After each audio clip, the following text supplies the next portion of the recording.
Hello, it's Wednesday, so here we are. I'm Whitney, and today I am joined by the lovely Molly Hanson of Iowa Rivers Revival. She's the executive director there. And Molly, tell us a little bit about IRR, as it's so fondly known. I will, thank you. Iowa Rivers Revival is a 501c3. We're a nonprofit river advocacy group for the state of Iowa. So we work specifically on the 70,000 miles of interior rivers and streams in Iowa. Just 70,000, not a big deal. So Molly and I, we'll get back to water. This whole conversation is going to be about water today. But I always like to talk about how we met. And Molly and I actually went to high school together at Johnston High School. And we were in the same year. And from you were a Sandbox kid, right? Yep. So she went to Johnston the whole time. I moved there in 4th grade. And I would say I think we were in 7th grade class together or something. Yep. But kind of circled around each other. Molly was very sporty, still is very sporty.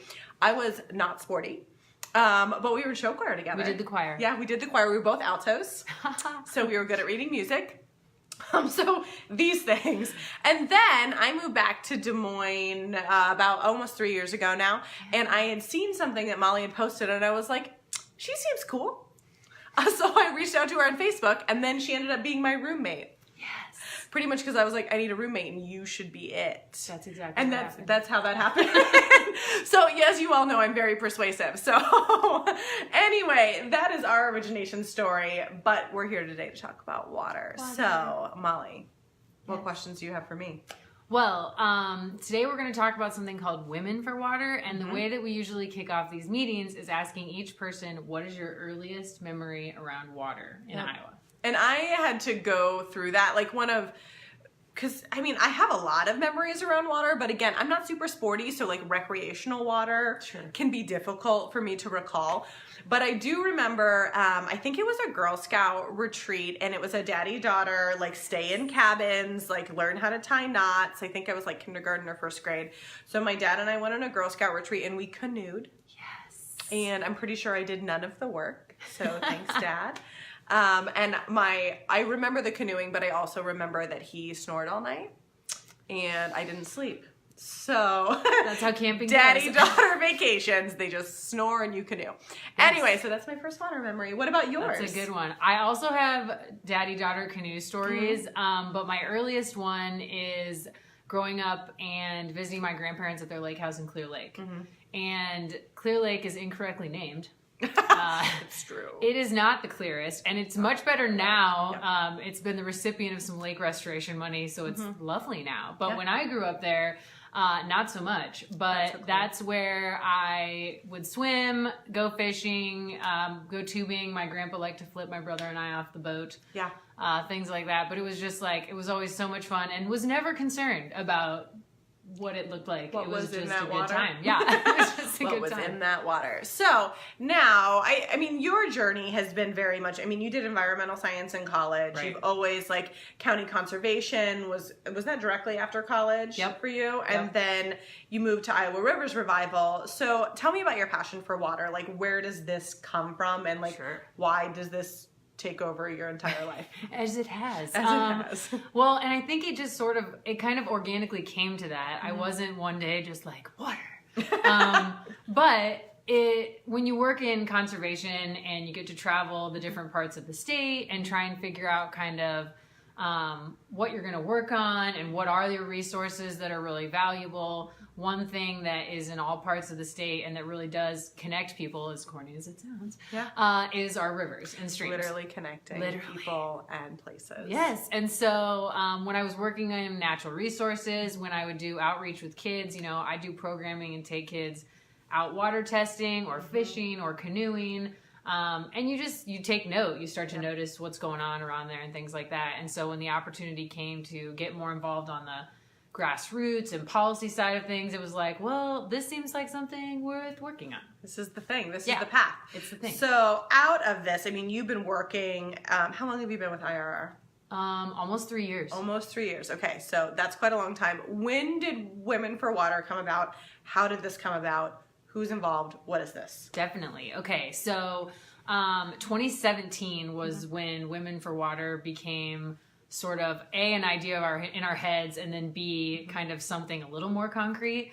And it came out of being up at the Capitol, legislative sessions, working with different policy leaders, and a few of us realizing that we just needed more voices in the conversation around water. We didn't feel like we were being heard, and we thought, as people who have more experience up there, if we aren't being heard, there's probably a lot of voices that aren't being heard. So how do we bring more voices at the table around water? I love that. Well, and by more voices, I think one of the things you've said so frequently about Women for Water is that you want all the voices. Yes. Like you want every opinion, background, and really creating a very, I don't know what the word is, very just diverse opinion on water, and creating those bonds about happy memories around water. Yes. And like, how can we make water more accessible, cleaner for everyone? Totally. And more fun. I mean, the idea that these are amenities to our communities. It provides recreational opportunity. 500,000 of us drink out of the Des Moines and Raccoon here in Des Moines. It really is something that is it's like an equalizer. We all interact with it in some capacity. We all need it. Totally. And so then how do we make it something that is non-confrontational to talk about? And you do that by showing why it's a, relative positive asset to your community. Why it's a connector. Yeah. So tell me about the conference specifically. Like, what can people expect? Sure. What's going on there?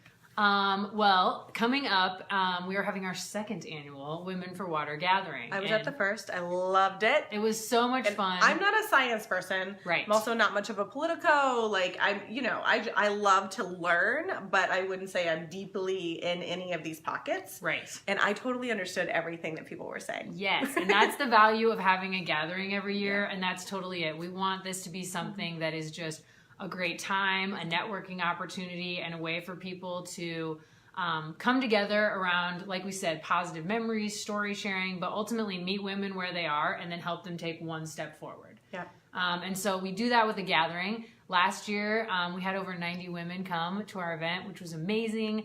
And we want to build off that momentum and keep it going, because this is something that, especially in our community right now, it's a hot topic. It's something that is going to be in the news. It's going to be something that hopefully we all end up enjoying and using and talking about more.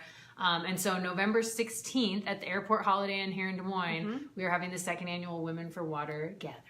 Love it. What are some of the exciting things, because you always know, what the exciting things that are going to be happening with water? What are some of the things other than the Women for Water conference? If you want to join the conversation, November 16th. Yep. Make that happen. But in the meantime, what are things that are already in the works that we can look forward to, participate in, support? Yes. There's a ton going on. Honestly, if you're interested in anything like this, our local REI store, even out in West Des Moines, they do such a nice job. They're lovely. The community. They have given IRR a grant, so we do some work there. So everything from just getting involved at the co-op level, if you just want to kind of dip your toe in, that's a great way to get involved with some things going on in the community. We've got some new outfitters that haven't been around too long in Des Moines, like Argo and things like that. If you're like, I don't want to buy equipment, I just want to test it out, they can loan you equipment and take you out for a day and just give you a chance to experience it. That's how I would like to participate. Right. And then somebody else figure it out and I will show up. Totally. They take care of everything. It's amazing. So shout out to Argo. But then also, if you've been paying attention to the news, the Register's done a good job covering it, and they just got a major donation. The Great Outdoors Foundation is spearheading a fundraising effort for the Central Iowa Water Trails and Greenways Master Plan. It's going to be so much fun. Which, if you've seen the beautiful artistic renderings of it, is just like reimagining our city, basically. And what do you think we can, because correct me if I'm wrong, I've heard that we're going to have like whitewater rafting courses, the ability to canoe, maybe? Totally. And right in the center of our city. Yes. Hypothetically, you could meet up with your friends at Captain Roy's and kayak to an iCubs game. Like, that could happen. That sounds very nice to It's me. awesome. I would probably be very sweaty by the time I got there. Well, But and then I'm okay with that. There's beer.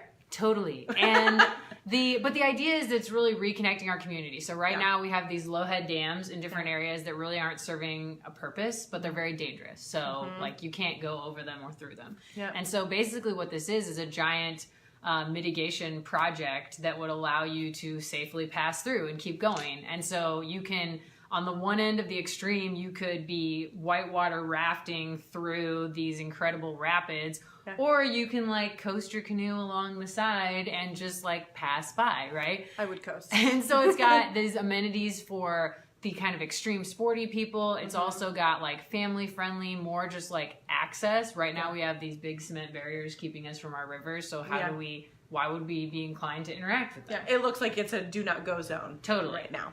And I think a lot of people feel that it is. So really it's about reconnecting with the resource, embracing the fishing community, embracing even just the like, I like to walk around and look at other people play in the river. You know, what kind of businesses and patios and breweries could come up around this to really like help Des Moines kind of reclaim its river identity.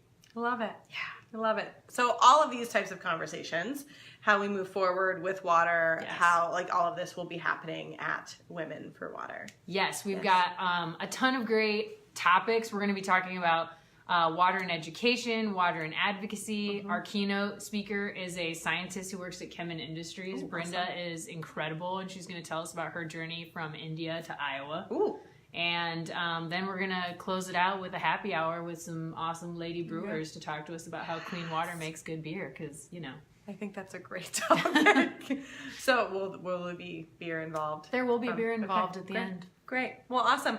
Thank you so much for joining me today, and hopefully you can all join us on November 16th at the Women for Water Conference. Thanks, guys. See you next week. Bye.